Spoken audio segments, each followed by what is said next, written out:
Bueno, yo les quiero decir que hoy termino ya el programa con ustedes. Las próximas clases voy a tocar algunos tópicos que me parece que faltan reforzar de esta última parte.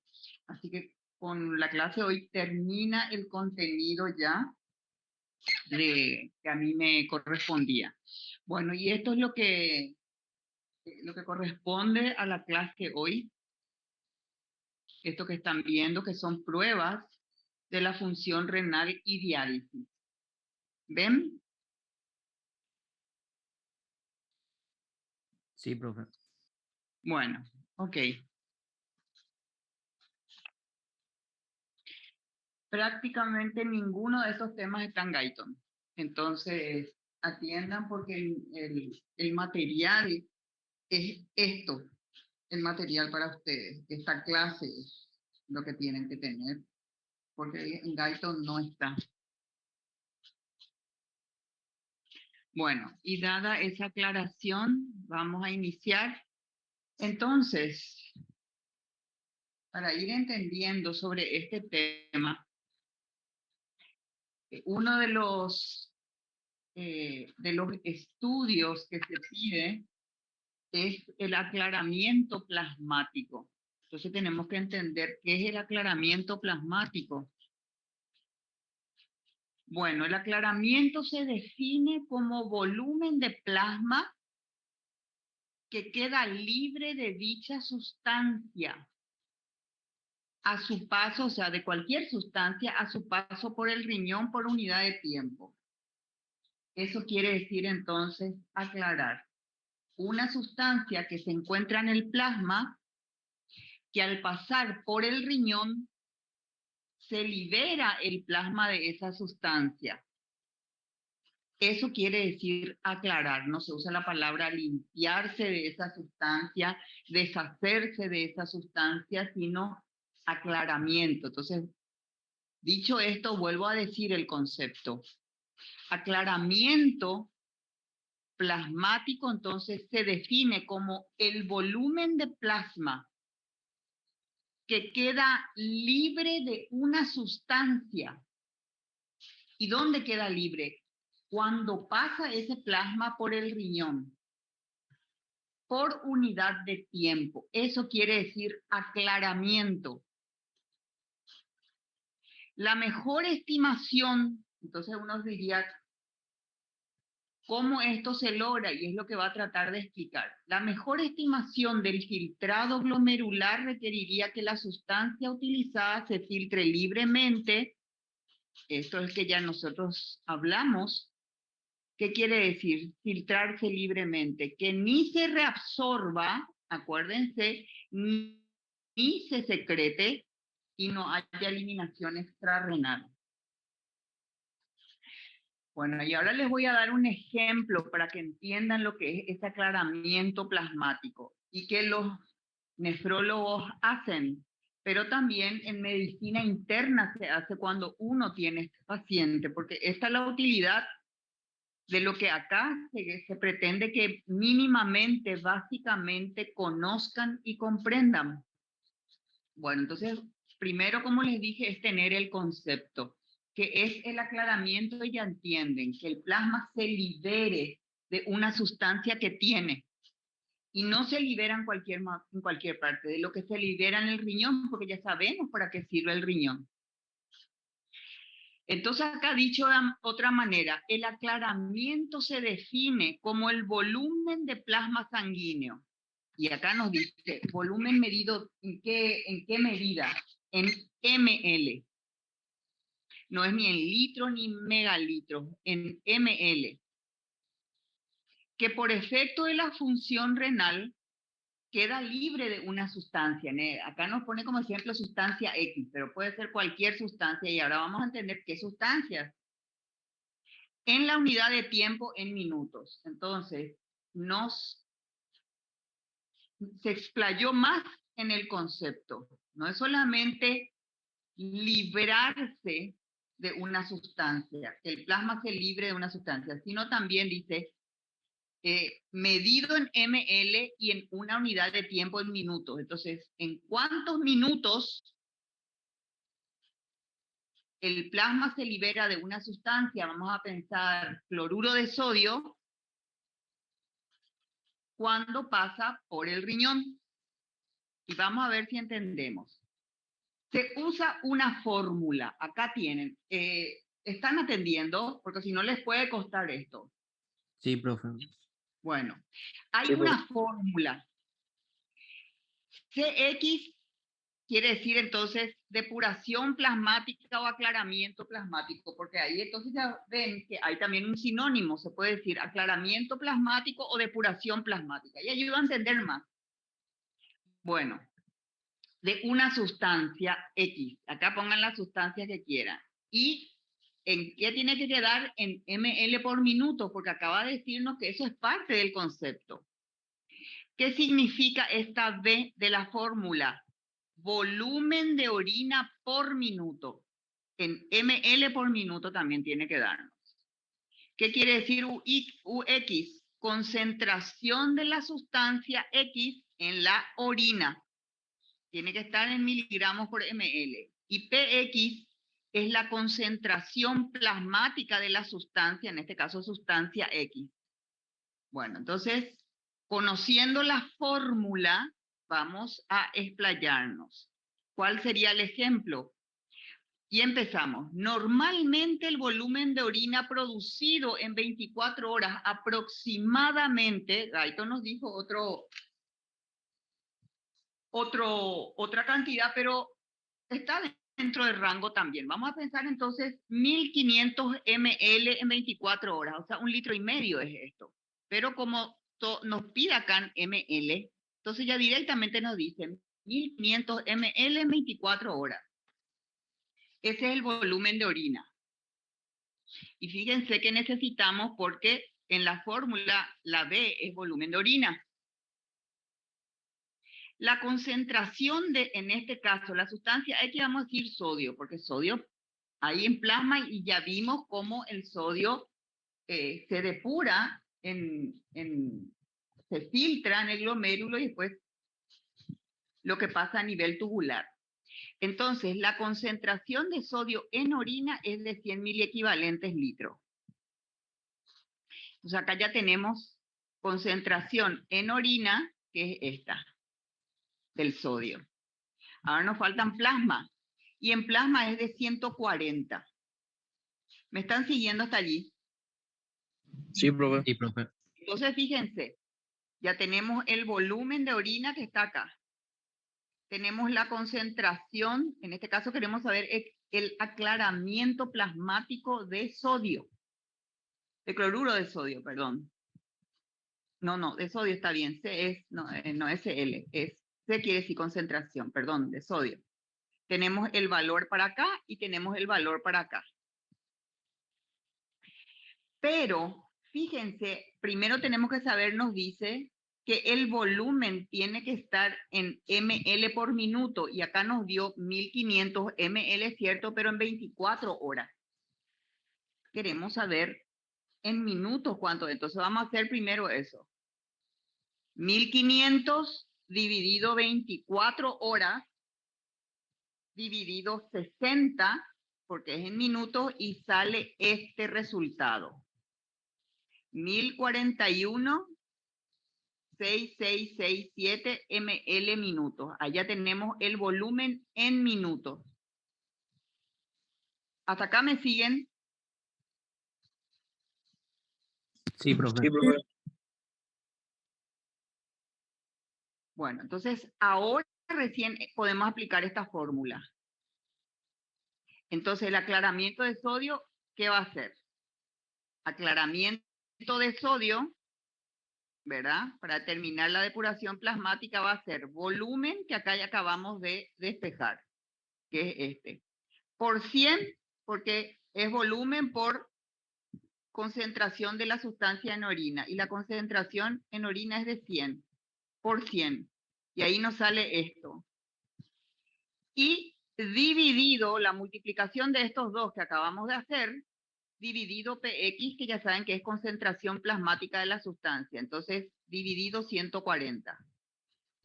Y nos sale todo este valor, 0,74044762 ml por minuto. Esto es lo que por minuto se está depurando el sodio del plasma a su paso por el riñón. Es lo que sale. Es lo que va a salir en la orina. Pero este es un número muy largo y hasta acá nomás se toma 0,744 ml por minuto. Es el aclaramiento plasmático de sodio y se utilizó esta fórmula que acabamos de ver. ¿Comprendieron? Sí, profe. Y esto se hace, por ejemplo, cuando uno dice, ¿cuánto está haciendo depuración o aclaramiento plasmático tu paciente? Y pongan acá la sustancia que se quiera saber. Entonces, hay que aplicar esta fórmula y para aplicar esta fórmula hay que saber los valores de estos factores. Volumen, que es más o menos, hay que ver, de acuerdo cuando uno le va haciendo el balance al paciente, cuánto orina, 24 horas, después van a saber cuánto está haciendo por minuto. Tienen que tener este valor y tienen que tener este valor que se sabe por análisis de sangre, de orina y de sangre para saber esto, ¿verdad? Porque eso no hay otra manera. Y una vez que eso se averigua, se puede hacer esta fórmula. ¿Comprendido? Sí, profe. Bueno, o sea que si a ustedes se les pone un ejercicio de ese, ya van a poder hacer. Ok, eso es lo que al nivel de ustedes ya están sabiendo algo que es técnico y que se usa en medicina. Ahora vamos a ver análisis de orina, porque también quiere el contenido del programa ustedes que manejen básicamente qué es un análisis de orina, qué elementos tienen que contemplarse y abarcar el análisis de orina, porque es algo que se le pide a un paciente, el análisis de orina. Ustedes van a estar haciendo pedidos para su paciente fulano de tal orina y vamos a ver qué es lo que cuando uno pide el análisis de orina, qué es lo que realmente uno está teniendo como resultado. Y bueno, entonces, y quiero que se fijen, aquí abajo es la bibliografía porque les vuelvo a repetir, esto no está en Guyton. Bueno, las características de la orina determinadas en su paso por la vía urinaria puede revelar orientaciones de patología nefrourinaria. Entonces acá vemos la utilidad. ¿Para qué un médico pide el análisis de orina? Y se pone orina simple. Es para ver si los resultados que vienen son normales o están alterados. Entonces, dice, si están alterados, nos pueden estar hablando, revelando, dice acá, datos orientativos de que el paciente pueda tener una patología nefrourinaria, o sea, tanto del riñón como de las vías urinarias. Eso es lo que nos está diciendo. Esa es la utilidad. Se necesita, dice, entre 10 a 15 ml de orina ya para poder realizarle al paciente un análisis de orina. Se le da un frasco y se le dice que orine y dice contener 10 a 15 ml, ya el químico es capaz de obtener los datos que se le está pidiendo.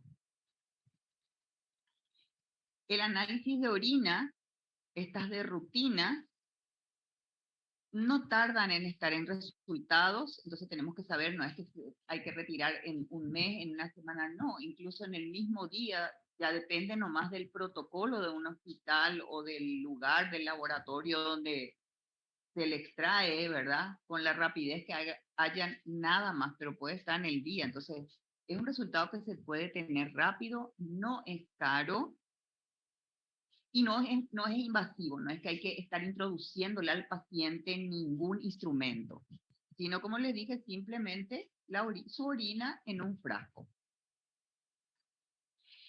Pero es cierto que de que el resultado de este análisis de orina sea correcto, sea valedero, sea fidedigno, va a depender de varios factores a su vez. Uno, de la experiencia del que va a mirar al microscopio. ¿Por qué? Porque una parte de eso se tiene que poner el microscopio y mirar. Y va a depender que el que mira el microscopio tenga experiencia y sepa, porque se le pone a alguien que tiene poco entrenamiento, aunque esté viendo algo no va a entender qué es. Entonces, por eso depende bastante también de que el resultado sea correcto en su interpretación, de que el observador, el profesional que esté mirando, entienda el sedimento de orina. De lo otro que depende que el resultado de un análisis de orina sea valedero es que se haya hecho bien la recogida de la orina, por ejemplo, que el frasco que se le dio sea estéril, ¿verdad? Del procesamiento de la orina, es decir, desde que se le entregó donde se tenga que entregar hasta que se llevó donde se tenga que llevar, se haya mantenido los estándares mínimos de mantenimiento, sino una orina que se tuvo en un estante, ¿verdad? A una temperatura inadecuada y se tuvo 3 días y después recién se procesó. Allí va a salir cualquier cosa. Entonces, eso es también muy importante. ¿Y por qué esto tenemos que tener en cuenta? Recordar nosotros, los médicos. Porque cuando le pedimos a los pacientes, sobre todo aquellos en que estamos sospechando alguna patología, pedirles que se procesen en laboratorios confiables, porque si no, el resultado nos puede hasta confundir. A eso se refiere, que se trabaje con calidad y manteniendo los estándares para un buen procesamiento de los materiales de análisis. ¿Comprendieron? Sí, profe. Sí, profe. Bueno, entonces, acá está el frasco de orina. Esto es un frasco estéril, ¿verdad? Acá estamos entendiendo que tiene un guante el profesional que va a estar analizando, que generalmente son químicos. Y fíjense que el análisis de sangre no es solamente lo que van a ver en microscopio, porque dijo, fíjense por todo lo que tiene que pasar un análisis de orina. Primero dice, hay que ver las características físicas, nos dice acá. ¿Y qué quiere decir? ¿Qué es la característica física? Hay que mirar el color de la orina. Es muy importante el color de la orina. La orina en condiciones normales tiene este color, que es un color que está entre amarillo o ámbar. Más o menos intenso, pero dentro de ese color dependiendo que esté concentrado o no. Una persona que casi no toma agua probablemente va a ser como un color ámbar o amarillo un poco más subido de tono. Y una persona que constantemente toma lo que tiene que tomar de agua, entonces es un poquitito más claro, pero esas son las variaciones, digamos, fisiológicas. No indican nada. Uno mira esto y dice, luce bien tu orina, por lo menos en el color está bien. Por otro lado, puede ser que la orina ya empiece a parecer turbia. Una orina turbia no es normal. Por eso que nosotros como médicos primero tenemos que saber, este es el color de la orina normal. Si la orina se vuelve turbia, allí nosotros tenemos que decir, eso indica que ya hay algo patológico. Y nos dice la teoría, cuando ves la orina turbia, pensa, puede ser una infección urinaria que tenga tu paciente, o puede ser que ya empiece a haber un poco de sangre, porque ustedes saben que cuando estudiamos la parte fisiológica nos filtra sangre, dijimos, para que no tienen que haber eritrocitos, dijimos. Entonces, si empieza a haber sangre, es decir, hematuria, eso también es algo que puede volverle turbia a la orina. Entonces, segunda posibilidad. ¿Por qué también puede volverse turbia la orina? En las mujeres porque hay contaminación de secreciones vaginales, eso hay que recordar. Que puede ser que en la parte urinaria no tenga nada, pero al recolectar la orina para hacer su análisis, justo la mujer esté con secreciones vaginales. Y esa secreción vaginal ingresa a la orina y la vuelve turbio. Y uno puede pensar erróneamente que hay un problema a nivel urinario cuando que hubo una contaminación y eso hay que preguntar, por eso siempre si no está con secreciones vaginales para tener el cuidado y no dar un mal diagnóstico. ¿Me comprendieron eso? Sí, profe. Sí, Bueno, profe. y esto es importante porque ya son cosas prácticas que les estoy diciendo, tratando de explicar lo más fácil que se puede, o sea, lo más apropiado para este nivel que sirven en la práctica médica. Bueno, y acá ven cómo hay ya variaciones del color. Fíjense, por ejemplo, les dije, entre estos dos está el tono ámbar, más claro si es una persona que se hidrata mucho, y acá ven más concentrado, ¿verdad? Una persona que generalmente toma poca agua, entonces la orina está concentrada. Pero esto evidentemente, esto ya no es normal. Entonces, una de las cosas, aunque uno no vea como médico, porque uno le está diciendo mostrarme la orina, pero cuando uno le pregunta, ¿estás orinando bien? La clase pasada les expliqué lo que era disuria, lo que era polaquiuria. Entonces, cuando uno le pregunta, ¿estás orinando más? ¿Estás orinando menos? ¿Cambió de color la orina? Y si cuando le preguntas que le vamos a preguntar cuál es el color y te puede decir, bueno, desde hace 2 días sí cambió de color. ¿Qué color es? Se dice color Coca-Cola, por ejemplo, color guarana, quiere decir que va por acá. Eso no es normal.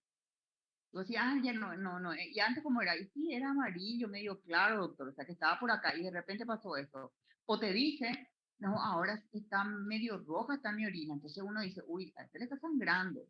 Y hay que entender que no sea la mujer que esté justo con la menstruación y al orinar para tomarle la muestra, se va parte de la menstruación, entonces se mezcla, que es lo que nos está diciendo acá. Entonces, si te dicen, no, yo no estoy con la menstruación, evidentemente, entonces esta orina está representando que hay una hematuria. ¿Comprendido? Sí, profe. Por eso es importante reconocer las características físicas de la orina. Entonces dijimos, una de las cosas es color de orina. Les quiero decir, yo me estaba dando cuenta por mi WhatsApp que va y venía la señal. Así que, así como alguien ya me escribió que está con problemas de señal, yo también le digo que pudiera ocurrirme. No sé, porque acá ya estoy escuchando que está lloviendo y que empieza a haber truenos. Y por ahí de repente desaparezco porque algo de eso pasó, ¿sí? Está bien, profe. Bueno, ok, me están siguiendo hasta ahora, entonces lo que estoy hablando de esto.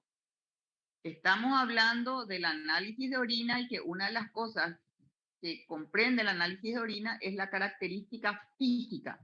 ¿Y qué quiere decir característica física? Uno es color. Ya hablamos del color. La otra posibilidad, a ver un poco si esto acá está, es ver que haya o no proteínas en la orina. Ya habíamos dicho que la proteína, cuando hablamos de los glomérulos, las capas que tenían los glomérulos, que tenían 3 capas, que era la diferencia con otros capilares en otros niveles, como todas las capas estaban preparadas para en lo posible evitar que se pierdan las proteínas. Y si no era por tamaño de las fenestraciones, era por las cargas negativas que son y 3 capas que ocurrían lo mismo para tratar de que no se escapen las proteínas. Entonces, ¿y eso cómo se sabe? Se tiene, o sea, parte del análisis es que el químico va a medir, va a ver si hay o no hay proteínas en la orina y si hay, tiene que medir cuánto. Si llega a encontrar albúmina, por ejemplo, en la orina, acá tiene que ser albúmina, no creatinina, entonces eso ya está indicando que hay una normalidad, puesto que dijimos que normalmente la proteína no puede perderse. Entonces, si ya el químico está diciendo presencia de albúmina, que es una proteína en orina, ya nosotros decimos, ay, está está perdiendo por filtración. ¿Y cuáles son las patologías? Acá nos orienta. ¿Cuáles son las patologías que, por ejemplo, pueden hacer que una persona pierda albúmina, pierda proteínas, la diabetes?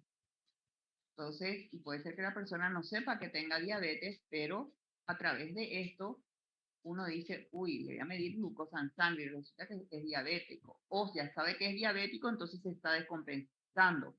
Los hipertensos en las enfermedades cardiovasculares también pudiera ocurrir. Hay situaciones, me voy más abajo, porque no les voy a hablar de tanta patología, no corresponde. Lo que ustedes tienen que saber es, las proteínas no tienen que perderse, y si se pierden, está representando que alguna patología puede estar presente. Bueno, hay situaciones en que se pueden perder transitoriamente las proteínas y después si se sana la causa, ya deja de perderse. Por ejemplo, en las infecciones urinarias puede haber pérdida de proteínas en la orina. Si sana, ¿verdad?, se corrige la infección, puede el paciente no perder más proteínas. ¿En qué otras situaciones pudiera haber proteínas en orina en forma transitoria? En situaciones de estrés. Y acá nos dice cuáles son esas situaciones, entre paréntesis, cuando la persona está con fiebre, en las insuficiencias cardíacas. Se corrige la insuficiencia. ¿Qué quiere decir eso? Porque es transitoria. Se corrige la insuficiencia cardíaca y va a dejar de perder proteína el paciente. Deja de tener fiebre porque en forma espontánea o porque se le medica, probablemente en el siguiente análisis que se le hace de orina ya no pierda proteína. Hay ejercicios extremos, no es cualquier ejercicio, es ejercicios muy extremos que pueden hacer que ocurra esto. Las alteraciones metabólicas, dijimos, una persona que esté en hiperglucemia, no precisamente que esté con diabetes, pero ya hace hiperglucemia y puede hacer que pierda proteínas en orina en forma transitoria. Se corrige esa hiperglucemia y va a dejar de perder proteínas en sangre.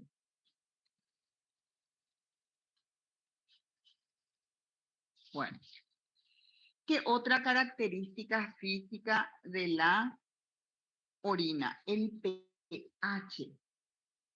¿Y cómo se determina el pH? ¿Cómo se sabe? Se utiliza lo que se llama una tira reactiva, que esto que están viendo ustedes acá tiene varios, ustedes ven colores, y cada color, ¿qué es lo que está viendo? Se compara con esta tablita que de colores. ¿Y qué quiere decir el pH? Si es neutro, neutro es 7. Lo que está por arriba de 7, hacia arriba, habla de alcalinidad. De 7 para abajo, acidez. Y cuanto más hacia la izquierda, más ácido. Esto ustedes ya han de manejar luego por bioquímica. Entonces, como si nosotros decimos queremos saber el pH de la orina. Y se le hace, o sea, hace en el laboratorio la tira reactiva. Y tenemos que saber, en las situaciones de ayuno, o sea, no precisamente que una persona tenga una patología, o sea, el pH puede variar. Pero tenemos que saber que hay situaciones fisiológicas, que una persona no está enferma, pero porque está con ciertos estados, puede tener alteraciones de ese pH. Por ejemplo, en el ayuno, es decir, si le tomamos a una persona que su última comida fue, yo que sé, a las 8 de la noche, durmió, al otro día se despertó a las 7, las 8 de la mañana, entonces allí se le toma una muestra de orina para ver su pH. Si su última comida fue a las 8 de la noche y se le toma el análisis a las 8 de la mañana de orina, son 12 horas. de ayuno. Entonces dice, generalmente tras una situación de ayuno, en este caso, ¿verdad? Tiende a ser un poco ácida la orina. Sin embargo, postprandial, después de comer, tiende a ser algo básico, algo, no a ir a los extremos, porque eso ya va a implicar patología, pero varía de lo que es neutro. Entonces, después de la comida, nosotros decimos postprandial, tiende a ser alcalino o básico. En ayuno tiende a ser ácido. Y en el, como estamos hablando que cuando está después de, si se le hace después de comer a alguien en su etapa postprandial que tiende a ser básico, dijo, y más todavía si son dietas vegetarianas, si no come carne el paciente, sino solamente vegetariano, tiende a ser un poquito más de alcalino. ¿Comprendieron eso? Sí, profe. Sí, profe. Bueno.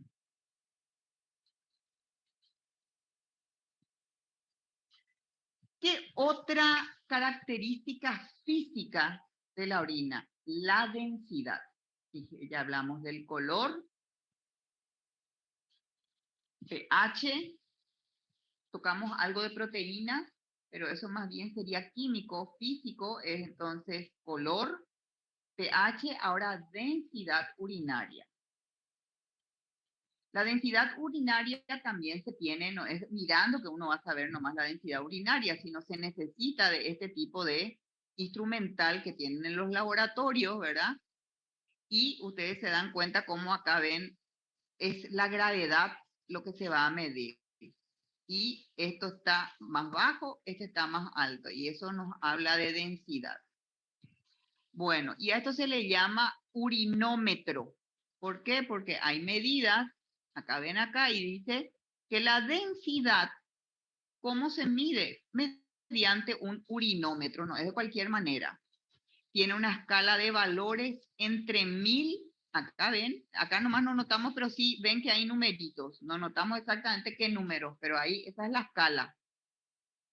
Valores entre 1000 y superior a 1030.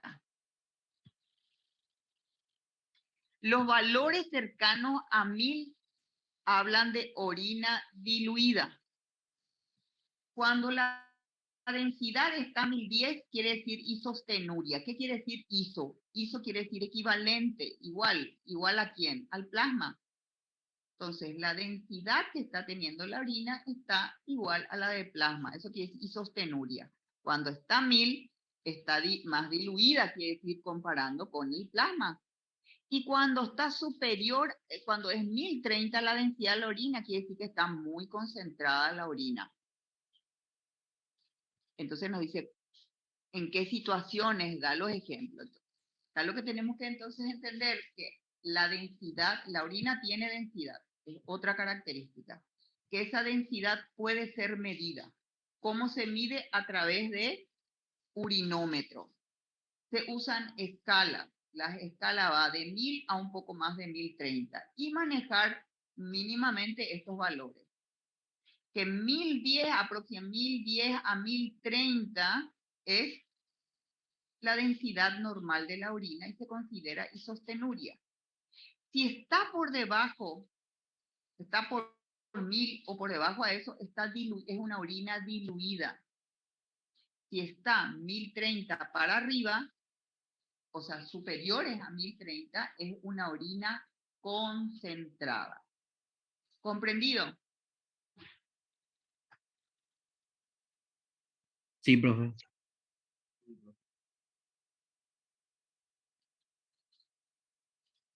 Ok. En un análisis de orina, ¿qué más se puede pedir? Se puede medir la glucosa. O sea, nosotros podemos pedir, por favor, que también vean si se está viendo o no glucosa en la orina. Porque nosotros también, ¿qué aprendimos cuando dimos la parte de filtración glomerular y demás hierbas? No, la glucosa no se tiene que perder. Entonces, ¿qué quiere decir? Que si aparece glucosa en la orina, algo no está bien, porque eso no es normal, no es fisiológico. ¿Cómo se hace entonces la medición? Evidentemente no es por mirar, sino se tiene que medir. Una de las maneras que se puede hacer es por la tira. Evidentemente también se puede medir de otras maneras, pero les digo, por ejemplo, hay veces que si uno está, por ejemplo, el paciente en la casa y no puede estar enviando constantemente a un laboratorio, que es más fidedigno siempre, o se está en el hospital y no se puede estar, hay veces que hay que estar midiendo, por ejemplo, la glucosa en un diabético, a ver, mejora o no mejora, hay que estar midiéndole, hay veces hasta 2 y 3 veces en el día, y no se puede estar enviando constantemente, se usa lo que se llaman estas tiras que orientan bastante, que vienen en un frasco así, y ustedes ven que hay colores acá, y cada color nos dice a cuánto de glucosa corresponde. Y entonces se le pone en un recipiente la orina del paciente, se introduce la tira, se deja 2 a 3 segundos, se saca la tira y luego va a tomar el color y eso se compara, acá, se compara con cuál de estos es lo que sale y ahí nos va a decir cuántos miligramos y entendemos si el paciente está corrigiendo o no la glucosa o sigue perdiendo aún con el tratamiento que se le dé, ver si está empeorando o no. ¿Comprenden? Sí, doctora. Sí, profe. Ok. ¿Qué otras sustancias se pueden medir en orina? Evidentemente no se puede medir todo. Acá lo que estamos tratando de conocer es qué podemos pedir, qué podemos esperar de un análisis de orina. Bueno, la hemoglobina también. Hemoglobina normalmente, ¿dónde se encuentra la hemoglobina? ¿En qué parte? ¿Quién le contiene la hemoglobina? El glóbulo rojo, ¿verdad? Sí, profe. El glóbulo rojo, cuando pasa por los capilares glomerulares, ¿tiene que filtrarse o tiene que seguir el glóbulo rojo en el plasma? Tiene que perderse en la orina glóbulos rojos. No, profe. No, claro que no. Su contenedor es los vasos sanguíneos. Si está viendo glóbulos rojos o hematíes y dentro de eso está la hemoglobina, nosotros lo primero al ver que está perdiendo glóbulos rojos, lo primero que vamos a decir, ¿qué está pasando acá? Normalmente no tiene que perderse. Entonces, a lo sumo, se pudiera pensar 1 o 2 hematíes, pero eso ya ni aún. Entonces, hasta esto que se puede tolerar, más de eso si sale, hay un problema. Es decir, que hay que hacerle más estudios al paciente porque no puede estar perdiendo glóbulos rojos, ya que ya está teniendo sangre en orina. ¿Qué otra sustancia se puede medir? Las cetonas. Normalmente no tiene por qué haber cetonas en la orina. Sin embargo, en situaciones de cetosis, que está habiendo mucha cetona en sangre, claro, una manera de querer liberarse de ese exceso es perder por orina. ¿En qué casos eso puede ocurrir? En la cetoacidosis diabética. Puede haber cetosis en ayuno también. Hay gente que, por ejemplo, hace ayuno prolongado o está teniendo algún problema. Entonces, si uno está empezando a ver que hay cetosis y está a alto rango, uno como médico le va a decir, parálache, no podés seguir haciendo esto. Lo mismo, ¿en qué situaciones puede haber cetonas en la orina? En el alcoholismo. Hay veces que una persona puede estar diciendo, no, yo no tomo, y empieza a ver cetonas y uno dice, ¿qué está tomando? Aunque te digan en la cara, ¿no? Y estas son maneras de saber, ¿verdad? Los ejercicios extenuantes, por eso es que se suele decir que los ejercicios de alto impacto no son fisiológicos, porque acaban de ver qué cosas se pueden perder en ejercicios extenuantes, ¿verdad? Eso si alguien lo practica, evidentemente pueden haber personas y tipo esclavos y demás, pero acá nos da ejemplos. Bueno, ¿qué otras sustancias se pueden estudiar, se pueden encontrar en el análisis de orina? Los nitritos. Nitritos, si hay una de las posibilidades es que haya alguna infección por bacterias, por ejemplo, porque las bacterias producen, hacen que los nitratos se reduzcan y se conviertan en nitritos. Entonces nos pueden hacer sospechar que puede haber una infección bacteriana. Bueno, acá lo que faltó decir entonces es que la hemoglobina también se puede estudiar no solamente en un laboratorio, ¿verdad? Sino también hay veces viendo, hay tiras también que se utiliza. Esto yo siempre les digo se utiliza más bien cuando hay que hacer en forma consecutiva, se ven los pacientes internados, en pacientes que están siendo manejados en su casa. Pero casi siempre esperamos por lo menos que los primeros análisis se hagan en laboratorio. Bueno, la hemoglobina también se puede estudiar así, entonces por la hemoglobina, así como vimos con la glucosa, con estas tiras reactivas que se introducen en la orina, al estar en contacto un tiempo con la orina, cambian de color y según el color que tome, uno compara con el frasco y el frasco le está diciendo entonces la concentración. Entonces, ¿qué es lo que estamos viendo? Que cuando se hace el análisis de orina o uroanálisis también, se puede hacer el análisis físico, y ya vieron que era por mirar y ver ciertas cosas, el análisis químico porque se mide las concentraciones y el análisis microscópico es cuando se mira el microscopio, lo que se tiene que mirar, si hay por ejemplo presencia de bacterias, si hay algunas partículas. Entonces tenemos que saber que estos son los tres componentes del análisis de orina. El análisis físico, el análisis químico y el análisis microscópico, lo que se mira con el microscopio. Que se nos quede que el aspecto, ¿cómo es el aspecto de la orina? Que eso es también un análisis físico. Mirar, la orina tiene que ser límpida y transparente. Eso es una orina normal. En cuanto al color, tiene que ser de un color ámbar amarillo. Y sabemos por qué tiene ese color, por la presencia del pigmento urocromo.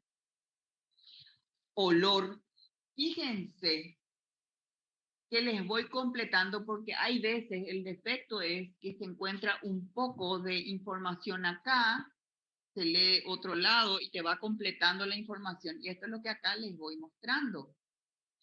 El olor de la orina normal, tenemos que aprender lo fisiológico, porque sabiendo lo fisiológico, después es posible entender que puede volverse patológica. La orina normal tiene un olor, pero es débilmente aromatizada. Ustedes saben lo que es el olor de una orina normal, puede tener ese olor. ¿Y por qué tiene el olor sui generis normal de la orina? En las patologías eso puede cambiar. Porque hay ácidos orgánicos volátiles y tiene amoníaco. ¿Y por qué amoníaco? Porque se descompone la urea. Entonces, eso es lo que le da el olor que normalmente percibimos en una orina normal. ¿Cuál es el pH? Bueno, dijimos que el pH urinario puede variar de 4,5 a 8, pero normalmente no es así. O sea, si va por fuera de estos límites ya es incompatible con la vida, pero normalmente la orina es ligeramente ácida, eso es lo normal. ¿Y cuál es el valor entre 5 a 6,5? Si usted alguna vez miran los resultados de análisis de orina, por ejemplo, vea pH de la orina, le dice 5,5 y usted dice, está en rango normal, porque el rango normal va de 5 a 6,5. Esto es lo que acá más o menos tiene que ser ligeramente ácida, porque sabemos, 7 es neutro. La orina normal es ácida, pero ligeramente. Si esto sale 4 o 4,5, ya está ácida. Eso ya no es normal. ¿Me están siguiendo? Sí, profe. Bueno. Sabemos también, entonces ya hablamos que la densidad urinaria ese resultado también es importante. Porque nos brinda información. Ya dijimos, La densidad de la orina varía durante el día. Y va a variar qué tanta agua se tomó. Tomamos más agua de la mañana, más de la mañana que a la tarde. Entonces no tiene un solo número, sino tiene un rango que va, puesto que estuvimos hablando de 1000, ¿verdad? Lo que era 1000, entre 1030 por arriba, 1030 por debajo de 1000. Entonces quiere decir que este es su rango en que se considera normal. Lo que está por arriba ya es algo patológico y lo que está por debajo de 1000 también ya es patológico. Entonces tenemos que aprender que es su rango normal. Aún con porque no es estático, puede variar a la mañana, a la tarde, a la noche, pero dentro de estos valores. Nos dice que tenemos que saber como médicos que siendo mayor a 1020 en la mañana. ¿Por qué? Por la restricción de líquidos toda la noche. O sea, más concentrado, tipo 1020, vamos a hacer la mañana. Y claro, es lo que estamos diciendo.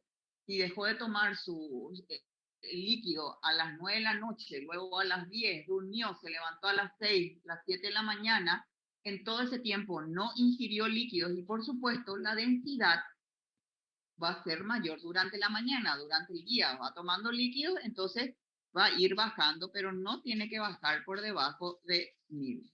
El rango ya dijimos cuál es. ¿Está comprendido? Sí, profe. Sí, doctora. Nitrito. Doctora, ¿Sí? ¿el pH puedes repetir otra vez, por favor?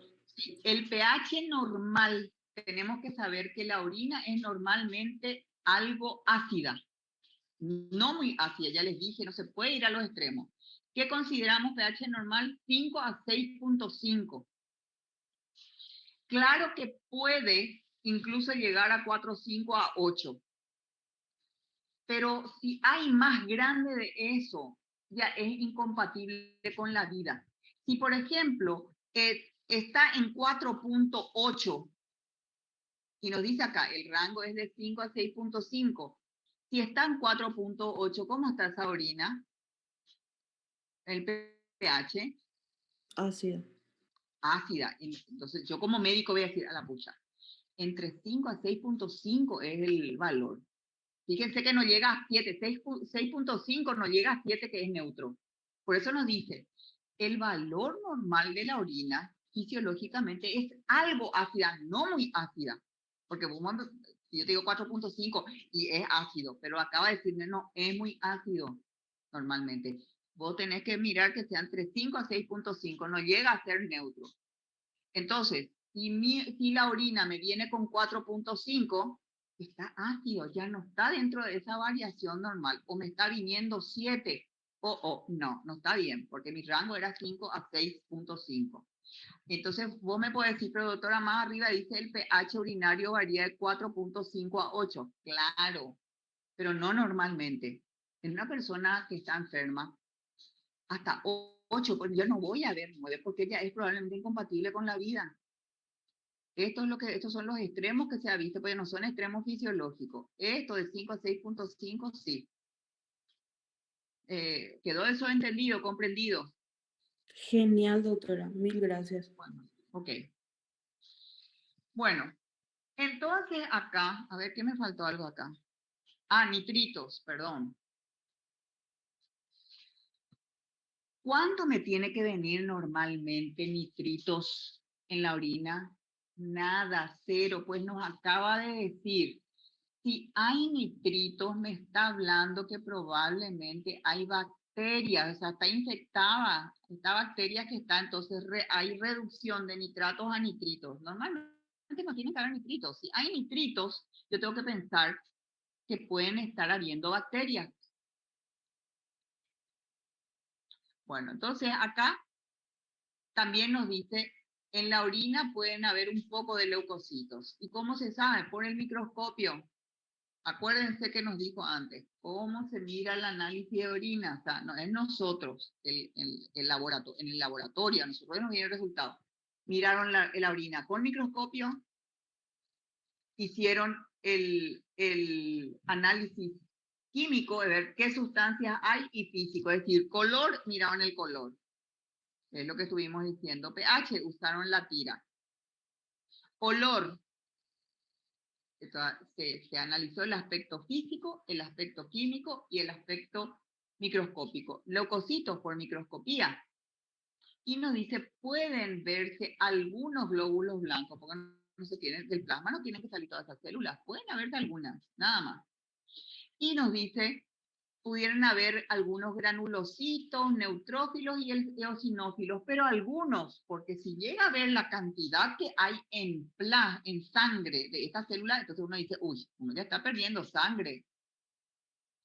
Bueno, proteínas, nuevamente. Normalmente no tiene que haber proteínas en orina, eso ya lo dijimos y ya incluso ya les dije, cuando vimos todas las capas que hay para que no se pierdan esas orinas, es porque no se tiene que perder. Pero si por algo hay unos valores que tienen que medir para decirnos, bueno, hasta acá todavía se acepta por si llega a ver. Y que su valor debe ser menor a 4 miligramos por metro cuadrado hora. Si sale de este rango, yo médico tengo que decir, tengo que someterte a otros estudios porque probablemente hay algo que está ocurriendo, por eso estás perdiendo orina, estás perdiendo proteínas. Entonces, esto manejan en el laboratorio. Te dice, por ejemplo, presencia de proteínas en rango de tanto. Y voy a decir, uy, se está perdiendo. Glucosa. Ya dijimos que normalmente no tiene que haber y que acá nomás nos dice la técnica. Eso no importa para nosotros. Cetonas, ya dijimos, su lectura tiene que ser 0. Y si hay cetonuria, es decir, cetonas que se pierden por la orina, hay que pensar que están habiendo alteraciones. Acá nos dice a qué nivel. Urobilinógeno, sí puede haber, pero en concentraciones bajas. Ya estudiamos el proceso de degradación, ¿se acuerdan cuando mueren los eritrocitos? ¿Qué pasa con la hemoglobina? Ustedes recuerdan que se degrada la hemoglobina, una parte en bilirrubina, biliverdina, y después como eso se tiene que perder. Bueno, por orina se perdía una parte, pero concentraciones bajas. Y acá nos dice alrededor de 1 miligramo por decilitro. Y todo esto en el análisis de orina, si hay, por ejemplo, te pone, por lo general no se detecta. Y si hay, te dice cuánto. Entonces uno ve, está dentro del rango o supera. Si supera, nuevamente, acá está pasando un problema. Bilirrubina no tiene que haber, porque ya vimos que la bilirrubina se tiene que degradar. Bueno. Ahora vamos a tener un pequeño descansito y vamos a estar de vuelta para las 3:40, ¿sí? Dale, doctora. Dale, profe.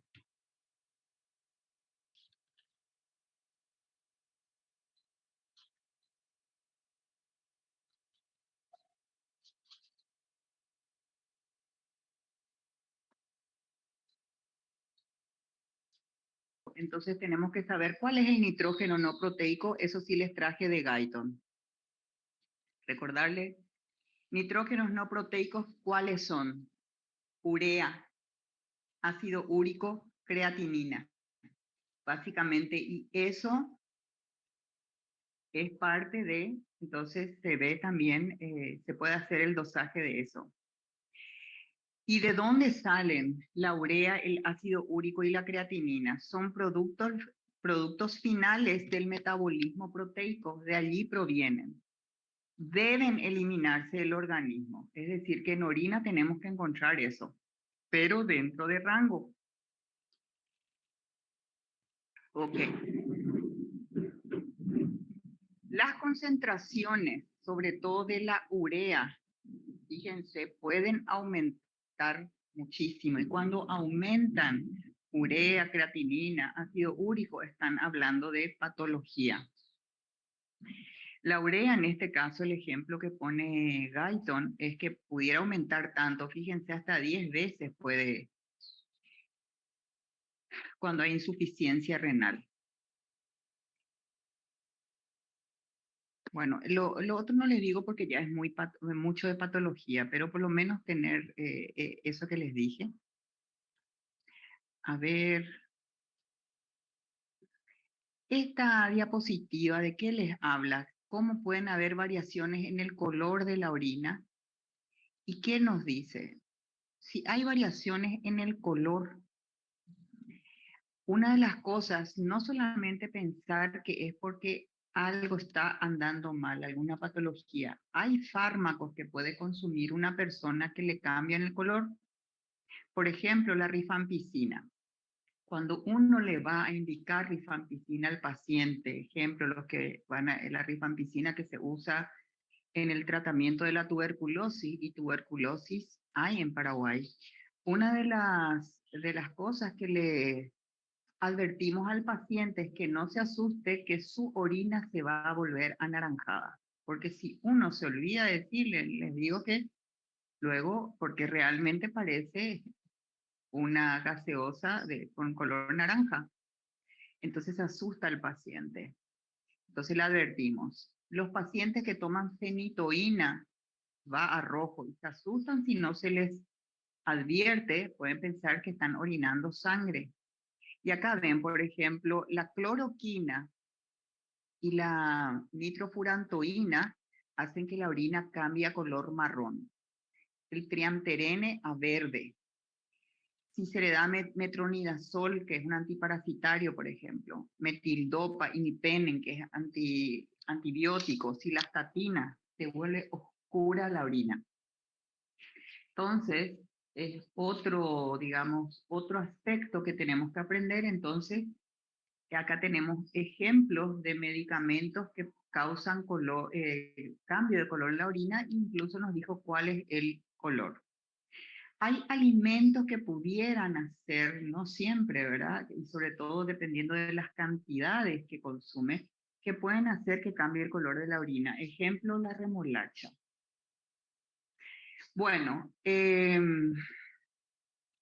si la orina se vuelve muy blanca, es probablemente porque está teniendo muchos leucocitos o está viendo linfáticos, cristales de fosfato. Y acá, si vuelve rojo, hemoglobina, mioglobina, en el caso que no tome ningún medicamento como ser la fenitoína, se puede volver entre muy amarilla y oscura, pensar también, si no está consumiendo ningún medicamento, que ictericia. Si se vuelve de color rosa la orina, las cristalurias masivas por ácido úrico puede hacer que se vuelva de ese color. La orina de color negro es alcaptopurina, perdón. Y cuando es morado también se puede ver en pacientes que tienen una infección urinaria, pero están teniendo, sobre todo los que tienen, por ejemplo, algún catéter. Los varones que suelen tener, se les suele sondar, entonces pueden hacer ese color. Bueno, lo otro ya les hablé. Eso es lo que podemos decir en cuanto al análisis de orina. Ahora, otro método de diagnóstico que se utiliza en riñones, que no es de forma rutinaria, pero que les pide es conocer algo de lo que es la gammagrafía cuando se hace gammagrafía renal. A un paciente que se hace gammagrafía renal, se le pone en esta clase de tubo, ¿verdad? Se le acuesta y toma imágenes, por esto que ustedes ven acá, de los riñones. Es una gamma cámara.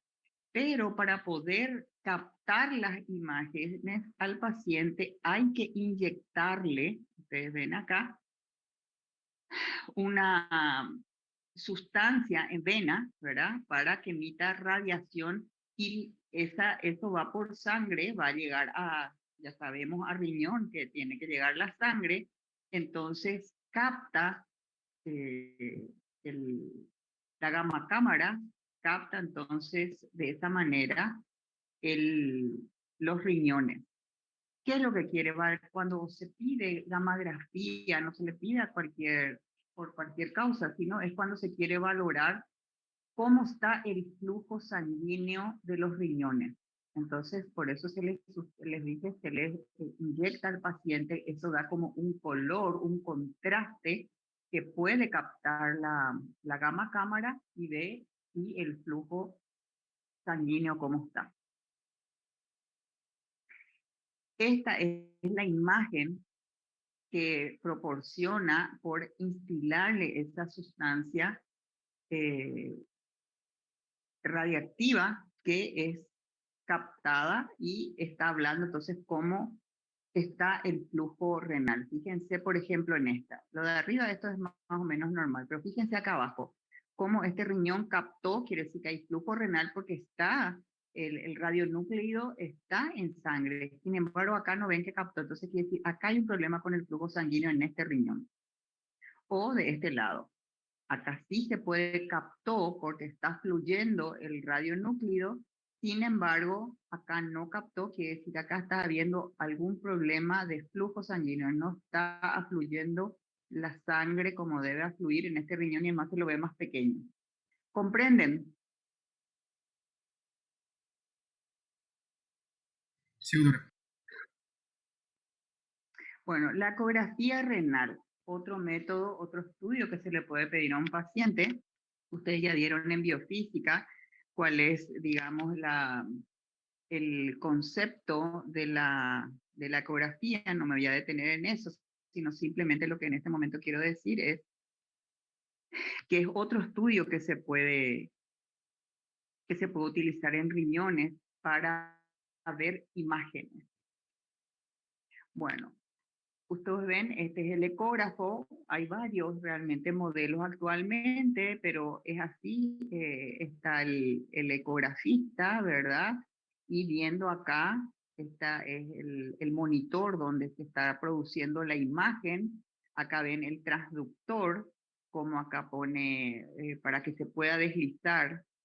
En este caso el paciente está en el cúbito dorsal y está en área donde va a visualizar.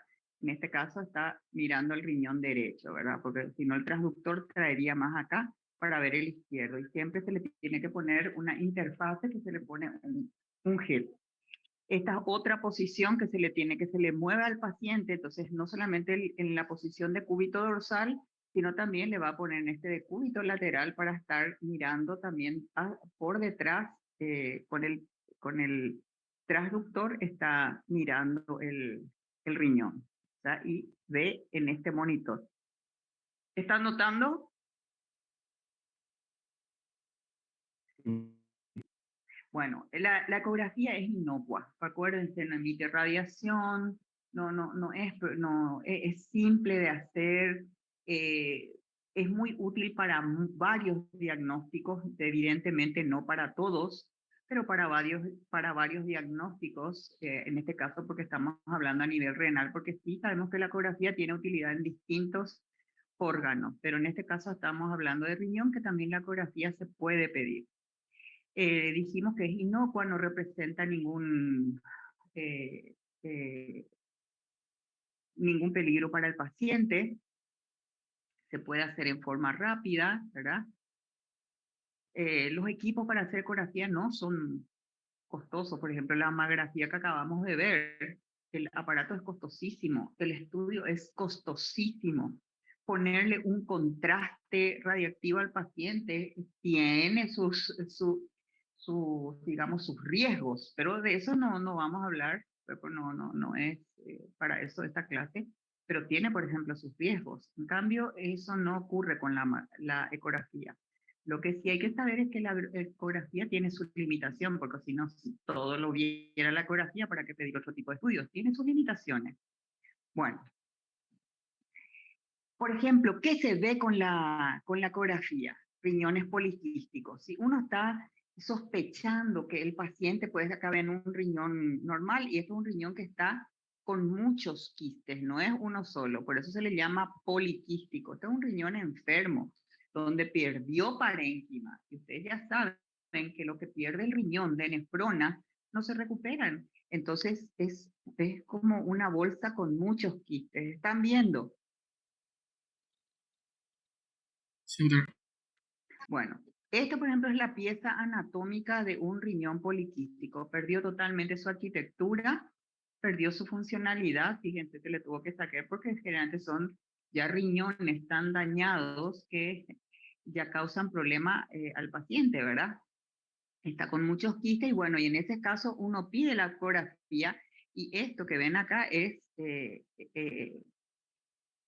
estos son los quistes. Esto que se también es así como ven el ecografista e informa. Entonces, una de las maneras es, acá evidentemente esto es un dibujo, una imagen, pero ¿cómo se lo puede estudiar los riñones poliquísticos? Es pidiéndole una ecografía. Entonces el ecografista, que es alguien que está entrenado para ver ecografía, porque hay que tener un entrenamiento para esto, no es cualquier médico que se sienta, ¿verdad? Sino tiene que tener un entrenamiento. Entonces, está acá, nomás les muestro cómo se puede ver y nos informa el ecografista cómo ve el riñón poliquístico. ¿Qué más se puede ver con la ecografía? Una hidronefrosis. Quiero que vean acá a la izquierda, no las otras imágenes, que era la hidronefrosis. Ustedes se acuerdan que hay algún obstáculo en la vía urinaria, en este caso en el uréter. Entonces, ¿qué pasa? No puede pasar la orina, ir para la vejiga. Entonces, al no poder pasar, es decir, se estanca y empieza la orina que se va produciendo, ¿verdad? Como que se va estancando y va aumentando del tamaño el uréter y luego el riñón. Ven acá a la derecha es lo mismo. ¿Vieron la diferencia entre lo que es un uréter con hidronefrosis y un riñón, acá una pelvis que ya empieza a tener también hidronefrosis frente a algo que está sano? Con esto de abajo les quise mostrar que hay grados de hidronefrosis, para que por lo menos eso vayan viendo. Y bueno, pues en la ecografía es capaz el ecografista de poder ver la hidronefrosis, incluso mide, puede decir a qué nivel e informa. Probablemente nosotros podemos decir, pero no entiendo la imagen. Lo importante es que entienda el ecografista para poder diagnosticar, para poder medir y poder informarnos. ¿Qué más se puede ver con la ecografía? Masas renales. Cuando nosotros estamos pensando que puede haber alguna masa a nivel de riñón, se le pide también una ecografía renal al paciente. Fíjense las distintas masas, distintas ubicaciones. Acá vemos uno, acá una masa más grande, acá una masa más pequeña, que es más bien un tumor. Entonces, cualquiera de estos tamaños pudiera verse, y acá nos dice, por ejemplo, esta ecografía, que hay una imagen nodular hiperecoica, que tiene muchos ecos, incluso puede medir, nos dice 9.4 milímetros, casi 9 milímetros y medio tiene. Exactamente el ecografista puede decir en dónde está. En este caso dice, se encuentra en el polo superior del riñón derecho. ¿Qué más se puede ver con la ecografía? Y ustedes ven acá, litiasis renal. Todos estos litiasis ubicados en diferentes zonas del riñón. La ecografía también es capaz de ver la litiasis renal. Entonces, cuando un médico desconfía que el paciente puede tener también litiasis renal, se le pide una ecografía. Fíjense, así es como luce. En este caso es realmente extremo. ¿Están viendo? Sí, doctor. Bueno, esta es una litiasis renal, pero fíjense que ya no hay riñón que acá valga, ya es una pieza quirúrgica. Bueno, acá ven la ecografía, es así como se ve entonces la litiasis renal. Estas son los cálculos, lo que la gente dice, las piedritas. Bueno, ¿para qué también sirve la ecografía? Así como vimos, para diagnosticar, porque nos dijo qué diferentes tipos de patologías puede la hidronefrosis, dijo la litiasis, o cuando hay masas en el riñón.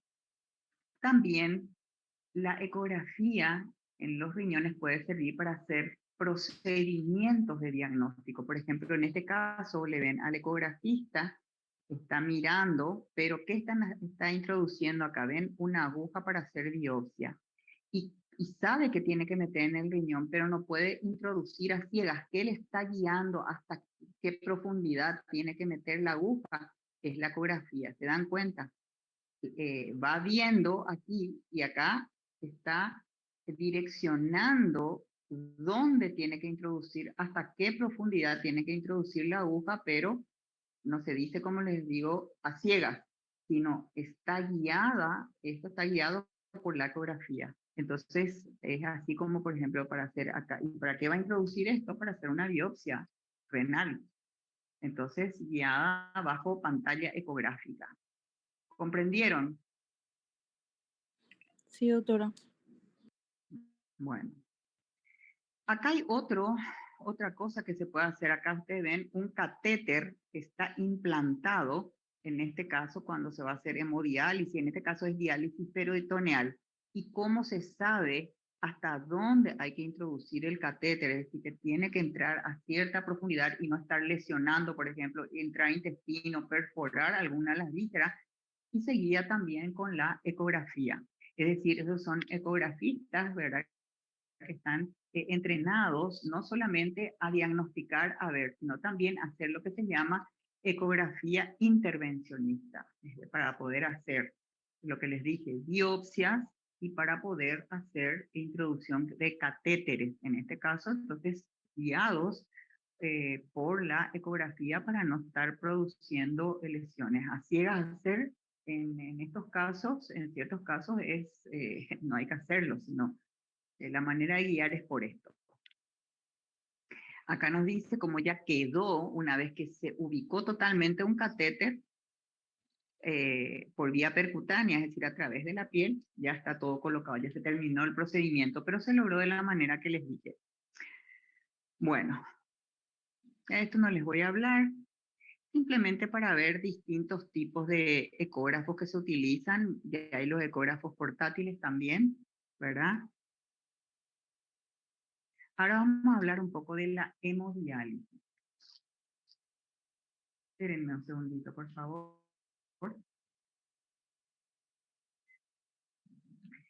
Bueno, ¿qué es la hemodiálisis? Antes de que miren el dibujo y que les parezca chino básico, primero tener el concepto que es hemodiálisis. Hemo es sangre, se dializa la sangre. Entonces es una técnica de qué? Para que haya depuración extracorpórea de la sangre. Fíjense dónde normalmente se depura la sangre, en los riñones. Pero el riñón está enfermo por alguna patología que hace que llegue a insuficiencia renal. Entonces, para no intoxicarse con los productos de desecho, pero como el riñón no puede hacer la depuración, no hay filtrado glomerular, no hay todo ese proceso de formación de la orina que aprendimos, entonces se utiliza la técnica de la hemodiálisis, que quiere decir que esa sangre que tendría que estar pasando por los riñones se le hace circular, pero de forma extracorpórea. ¿Qué quiere decir? Si ustedes ven acá, se le saca la sangre al paciente. Y esa sangre, entonces, va a pasar por lo que va a ser, no se le va a decir un riñón artificial, es una hemodiálisis. Y lo que hace, entonces, le vuelvo a decir, es una técnica que se utiliza para tratar de hacer un poco lo que hace el riñón en el tema de depurar. No puede hacer, por ejemplo, la función renal de excretar agua y solutos. Eso no hace. Ni regula el equilibrio ácido básico y electrolítico. No, lo que hace es depurar. ¿Y cómo? Sacando la sangre del paciente, ¿verdad? Bombea. ¿Cómo? Tiene que bombear. Hay que extraer la sangre, acá ven, y luego tiene que pasar por un dializador que vemos acá. Ese es el que hace, digamos, del riñón, dializa. ¿Y qué quiere decir que dializa? Que saca esas sustancias que son los metabolitos y que le intoxican a la persona si no se está depurando. Y una vez que la sangre está depurada, dializada de esas sustancias tienen que volver a ser introducidas a la sangre del paciente. Por eso dice, es una técnica de depuración extracorpórea. ¿Por qué? Porque está fuera del cuerpo. ¿Comprendieron eso? Sí, doctor. Bueno, y ya entienden también exactamente qué hace, pero no cumple las funciones endocrinas ni metabólicas renales. Entonces, la sangre que se dializó se vuelve a reintroducir al paciente. Al paciente hay que anticoagularle, acá nos dice, ¿verdad? Para que justamente no coagule la sangre. Esto es, así es como generalmente está el paciente. Está la máquina donde ustedes ven, se le saca la sangre, dijimos tiene que pasar por este filtro, esto que están viendo acá, esto es lo que le va a dializar y luego tiene que ser reintroducida la sangre al paciente, tiene que volver a entrar en su organismo. Y esto es lo que ustedes ven, los monitores, se le está viendo frecuencia cardíaca, presión arterial, se le está midiendo, ¿verdad? El pulso, algunos signos vitales para ver, porque es sacar sangre y parece, avanzó bastante la medicina y bueno, hay que estar controlándole al paciente mientras se hace este procedimiento. Y son pacientes que tienen insuficiencia renal. Entonces, esta máquina, vuelvo a repetir, trata de hacer esa depuración que hace el riñón con las sustancias que tienen que ser eliminadas en la sangre, pero no hace todas las funciones del riñón y las funciones endocrinas que ya vimos cuando estudiamos esta parte del riñón, ni las funciones excretoras ni secretoras del riñón. Lo único que hace es la depuración, no se comporta como un riñón. Bueno. Y entonces, ¿para qué se le somete a diálisis a un paciente? Bueno, en forma, digamos, inmediata, para corregir esos desequilibrios hidroelectrolíticos, para eliminar esas toxinas, o el paciente puede fallecer. Un paciente no puede estar una semana sin tener depuración, va a morir intoxicado por las sustancias que se están produciendo. Y a largo plazo, en los pacientes que tienen insuficiencia renal crónica, que ya perdieron los riñones, son personas que lo que les resta de vida tienen que estar sometidas a diálisis. Entonces, a largo plazo lo que se busca con la hemodiálisis es optimizar el estado funcional del paciente para que esté medianamente más cómodo, porque es horroroso estar con los productos de desecho en el organismo. Cuando, fíjense, después vamos a ver cuántas veces se le hace. Nosotros con los riñones funcionando, está constantemente se está limpiando nuestro organismo, la sangre. Sin embargo, acá no se puede tener todo el día esto conectado. Fíjense, no se puede estar así, todo vivir siempre así, si no tiene sus sesiones.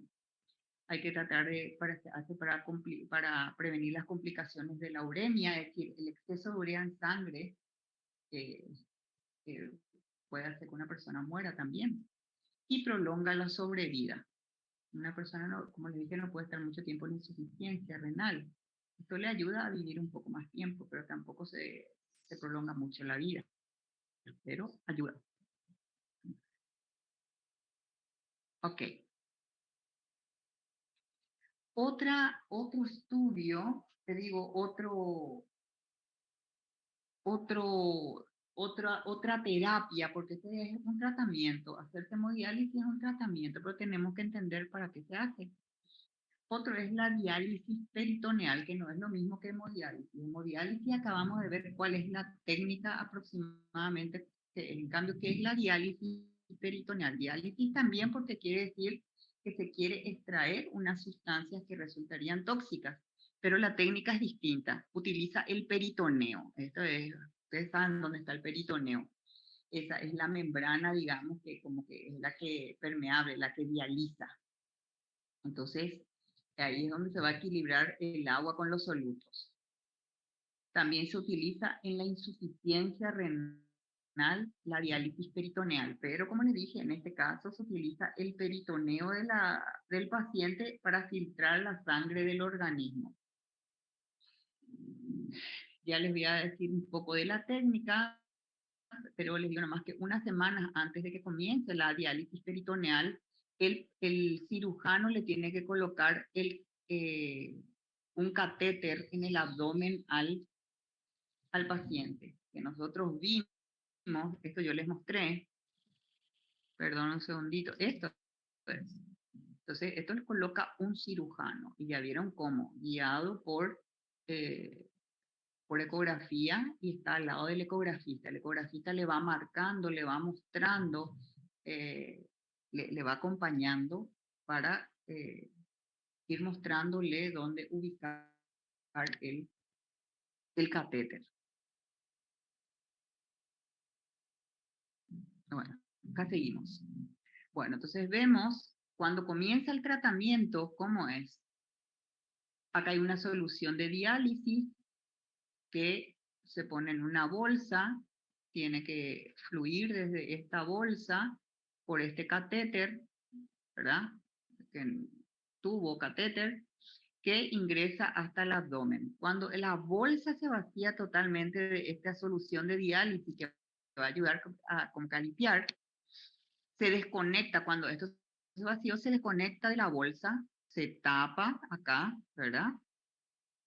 Entonces el paciente se puede mover, no puede estar todo el día ahí conectado a eso, y realiza las actividades que suele realizar. Mientras esa solución está dentro del abdomen, ¿qué es lo que hace esa solución de diálisis? Absorbe las toxinas que están ahí, ya que no pasan por el riñón, y el exceso de líquido del organismo. ¿Y dónde va? A una bolsa. Esta es la bolsa de drenaje. Este líquido de diálisis que absorbe las toxinas está aquí. Queda a este nivel, pero luego se drena en esta bolsa de drenaje. Es una persona que está con su bolsita. ¿Y qué es lo que hace una vez que se vacía el abdomen del líquido? Porque entró toda la bolsita de drenaje, el paciente, esto generalmente va al inodoro, desconecta su bolsa y, ¿cómo se llama? Desecha en el inodoro. ¿Me siguen? Sí, Sí, profe. doctora. ¿Y qué pasa cuando se desechó? Y tiene que volver a ponerse otra bolsa, nuevamente con el líquido de diálisis, y otra vez el proceso que les dije. Esto es la diálisis peritoneal. Algunas cositas, cuando esta solución es fresca, recién ingresó al abdomen, ¿verdad? Absorbe las toxinas rápidamente. A medida que pasa el tiempo, ¿verdad? A medida que va a pasar, el filtrado como que cada vez disminuye también. Por eso es que dice, se debe repetir el proceso de vaciar la solución usada, es esto, y volver a llenar el abdomen con esta bolsita donde está el líquido dializador, 4 a 6 veces en el día más o menos esto se hace. Entonces se hace el intercambio. El paciente puede hacer sus intercambios durante el día o por la noche. Ok. En realidad esto no cura, tenemos que saber. Eso se le pone a los pacientes para ayudarle a mejorar los síntomas y prolongarle la vida, un poquitito de tiempo.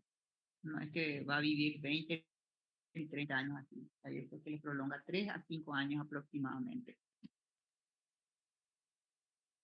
Acá les muestro esto como luce realmente una diálisis peritoneal. Acá está ubicado el catéter.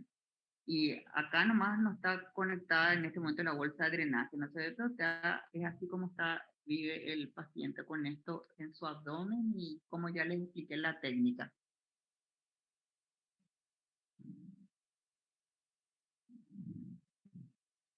Esta también es la diálisis peritoneal automatizada, se llama. Pero ¿qué pasa? Acá está el líquido de diálisis. Pero ¿cómo va ese líquido de diálisis? Llega esta maquinita que uno puede tener en su casa, es la que dosifica cómo tiene que ir. No es que se cuelga nomás y como un suero estar viendo como más o menos se vio en el otro, ¿verdad? Esto es como digamos un poquito mejor porque dosifica en qué tiempo se le tiene que ir. Entonces como más personalizado, un poco más exacto, pero lo mismo, se va a llenar la bolsita, eso hay que drenar y volver a ¿cómo se dice?, a recargar con líquido de dializador. Lo único es, le digo, que quien envía la dosis de este líquido para dializar es esta maquinita. A ver, creo que ahí terminó. Sí, y bueno, ya con esto terminamos la clase de hoy. Y desde la próxima clase vamos a hacer nomás ya la... Y saben que yo tenía, yo dije que podíamos empezar a hacer el repaso de esos temas que considero, pero yo les estoy diciendo que aquí está muy feo el tiempo. Realmente tengo miedo que caiga un rayo y que me destruya. Si yo pierdo mi computadora, voy a perder demasiada información. Entonces, yo preferiría quedar nomás de acá y ya terminamos esto. No sé qué creen ustedes. Sí, profe, porque yo estoy, por ejemplo, sin luz, sí, estoy con mi teléfono. Y bueno, y dice, por eso, y bueno, entonces sí, y esto me tiene la pita que en cualquier momento se va a cortar. Entonces, damos acá, les llamo un rato la lista y ya nos protegemos. Jorge Dale, profe. Añasco, Jorge Presente, profe. Añasco, Matías, Presente, Arias, doctora. Lorena Rúa,